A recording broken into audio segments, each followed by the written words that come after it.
Teman-teman ketemu lagi sama Aridi dan Bang Yano. Wah, tiba-tiba Am buka. ya teman-teman. Tiba-tiba Am buka, saya lagi buka HP nih.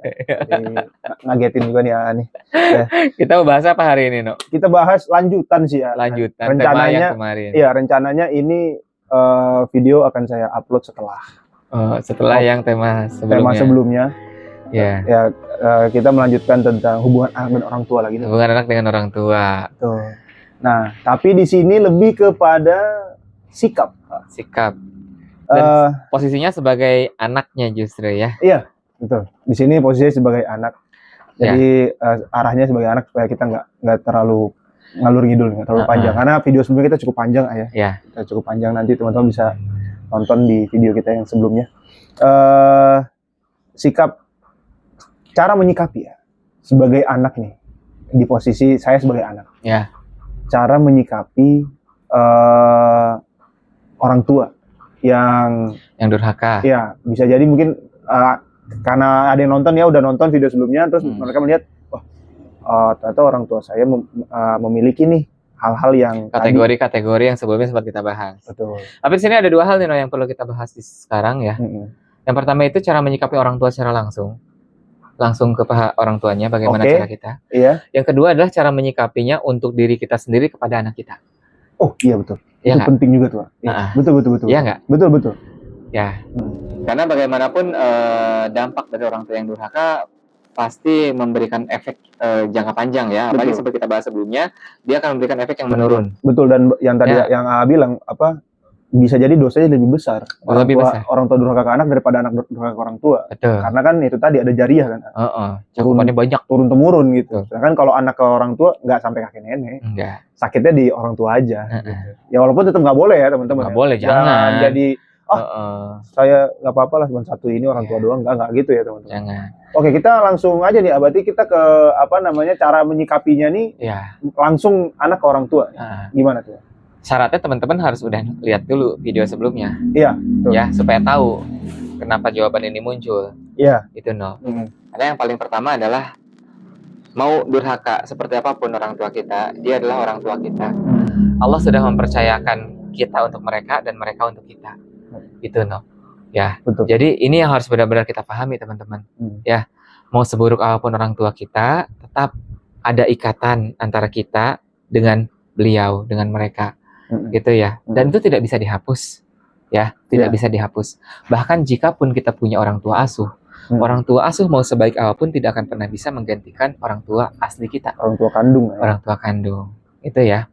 Ketika pun orang tua durhaka sama kita sebagai seorang anak, kita tetap harus birrul walidain.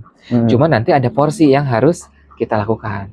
Tadi ketika di awal kita ngasih tahu pada porsi mana saja gitu kan, orang tua itu sebenarnya perlu untuk mendapatkan bakti kita. Iya. Gitu. Pertama pada urusan akidah. Ya, pada urusan ibadah. Itu poin nomor pertama, akidah dan ibadah. Gitu ya, ya. Mereka tidak punya mukena buat sholat, itu kita fasilitasi sejadah. Pokoknya untuk urusan ibadahnya. Iya. Gitu ya. Kalau kita punya uang, kita umrohkan, kita hajikan, gitu kan ya. Tapi apakah itu wajib? Itu wajib untuk orang tersebut, bukan untuk orang lain membiayai. Betul. Kayak gitu ya. Jadi kita sifatnya anak membantu untuk memfasilitasi ibadah tersebut. Kalau sanggup, gitu. Kalau tidak, berarti ya tidak apa-apa. Kan manisnya toilet. Malah ngeluarin dalil kelepasan ya. Ya mohon maaf ya. Gitu. Kita tidak menggunakan dalil, saya khawatir teman-teman ngedengarnya di toilet gitu ya. Jadi intinya adalah sesuai dengan kesanggupan, gitu kan. Nah, yang berikutnya lagi adalah permintaan-permintaan orang tua. Gitu Yang mana yang wajib? Yang pokok-pokok aja. Kalau yang tidak pokok sebenarnya tidak wajib. Gitu ya. Dan anak boleh menolak, tapi menolaknya dengan cara yang paling baik. Gitu kan. Lalu kan ngasih taunya sampai ngomong aja kan nggak boleh. Betul. Ya. Betul. Kayak gitu. Artinya dengan perilaku yang sangat baik. Gitu. Ya. Misalnya kebutuhan apa nih? Ya kebutuhan untuk hidup. Kalau emang orang tua sulit banget untuk membiayai hidupnya, maka gitu ya. Itu yang wajib. Nah di luar itu enggak. Orang tuanya pengen dibeliin mobil, apalagi masih ada mobil, apakah itu wajib? Tidak. Itu ya. Minta dibeliin rumah, padahal masih ada rumah. Tapi kalau rumah kan termasuk kebutuhan primer ya. Iya. Kalau mobil kan bukan. Nah, gitu. Tapi kalau yang primer itu oke. Tapi sebenarnya rumah juga minta jalan-jalan. Minta jalan-jalan kalau emang sudah sangat suntuk ya sampai bikin orang tua stres gitu kan, bener-bener gila gitu misalnya kalau nggak sampai jalan-jalan, itu bisa diwajib karena itu sifatnya kebutuhan utama, no. Tapi itu koridornya berarti kan memang di kondisi di mana anaknya memang mampu gitu.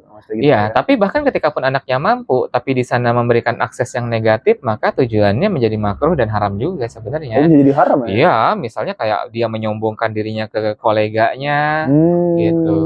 Ya itu kan menjadi tidak bagus juga ya. Oh, jadi ada pertimbangan juga di situ ya? Jangan, untuk hal-hal yang buruk mah sebaiknya tidak.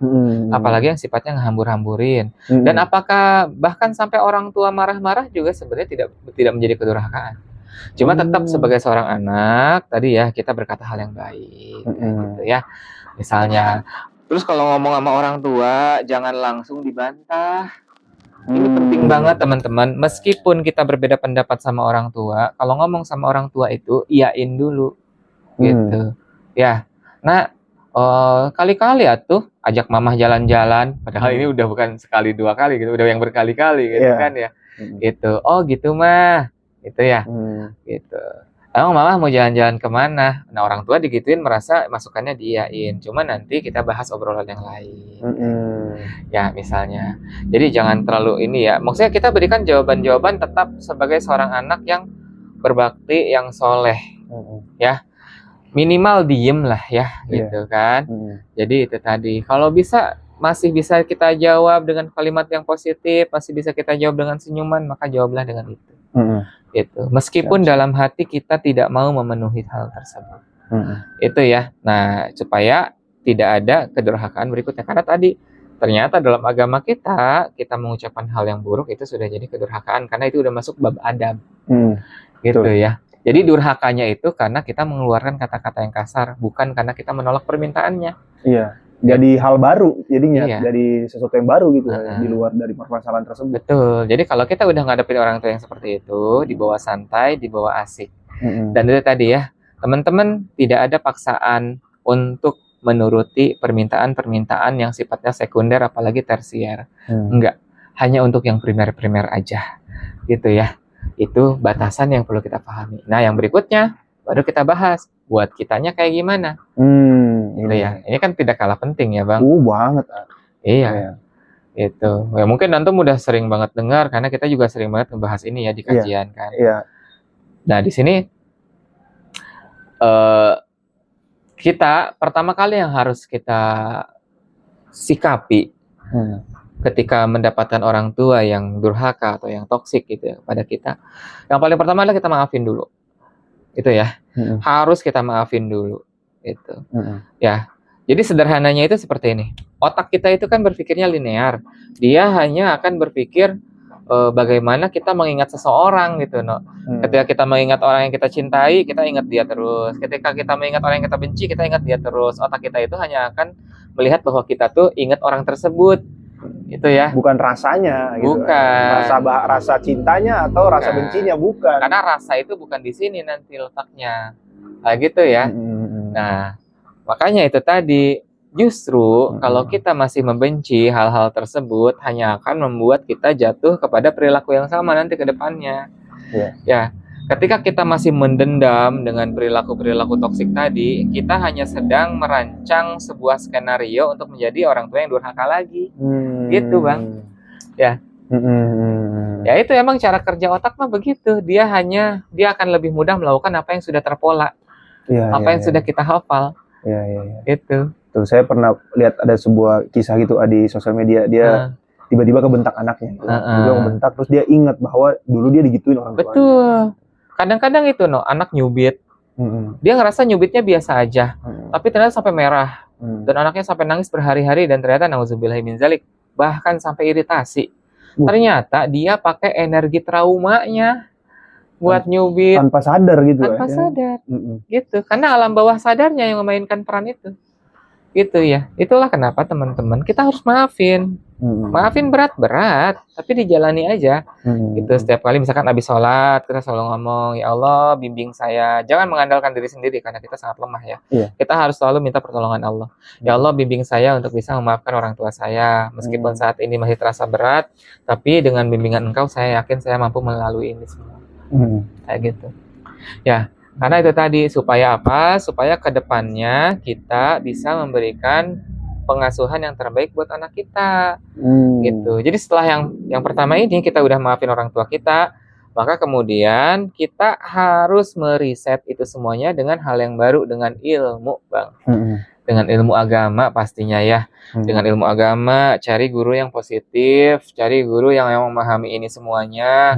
Karena ada beberapa juga tadi, misalkan Antum bilang di sebelumnya ya, bahwa pengajian itu lebih banyak membahas tentang anak durhaka gitu kan ya. Tapi lebih banyak membahas anak durhaka dan siksa-siksa terus ya. Jadi ya itulah yang membuat Islam itu jadi kayak serem gitu kan. Betul.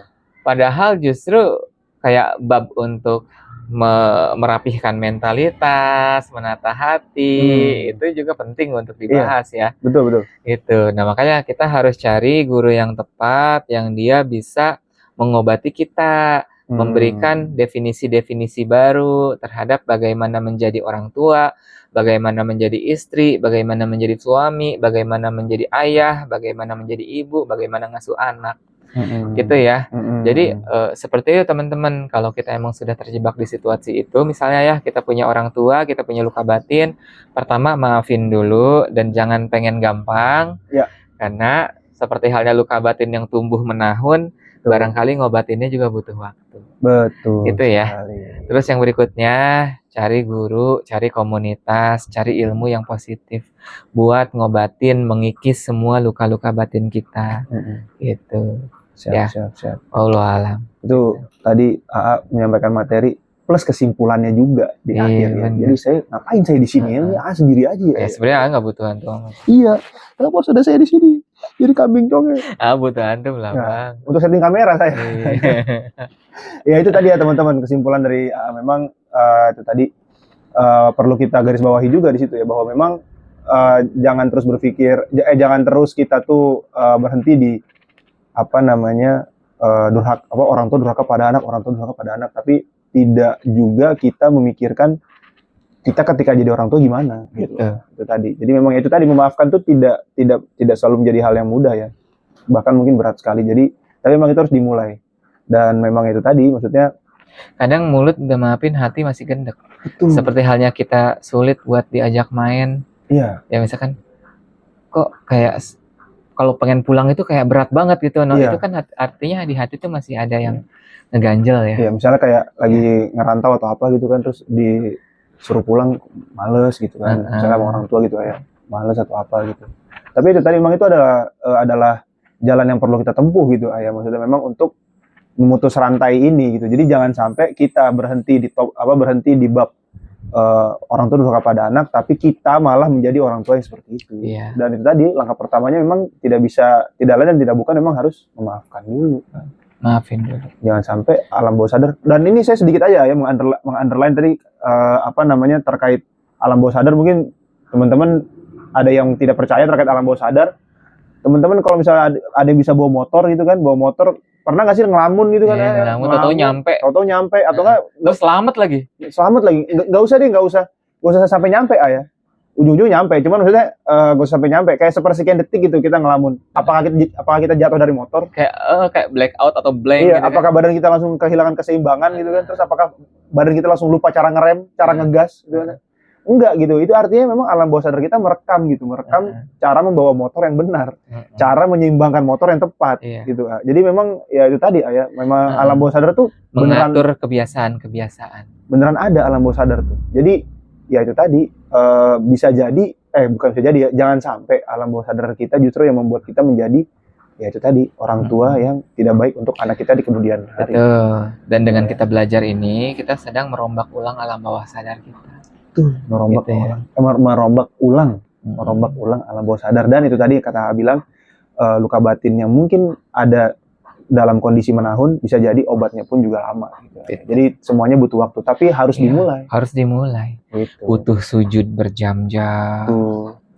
Ya, sujud, butuh istighfar berkali-kali jutaan, butuh ngaji mungkin yang sampai khatam berkali-kali juga, Masya mungkin Allah, apa bagaimana gitu, datang ke kajian yang mungkin harus berpuluh-puluh kilometer juga mungkin, atau berjam-jam kajian, gitu kan, seperti itu ayah. Jadi insya Allah teman-teman worth it kok, worth it. Insya Allah semuanya worth it, semuanya baik. Yang penting adalah kita mulai, dan insya Allah kita mulai juga dengan jalan yang baik. Amin. Kita tutup ya topik kali ini. Sampai jumpa di topik kita selanjutnya. Dadah.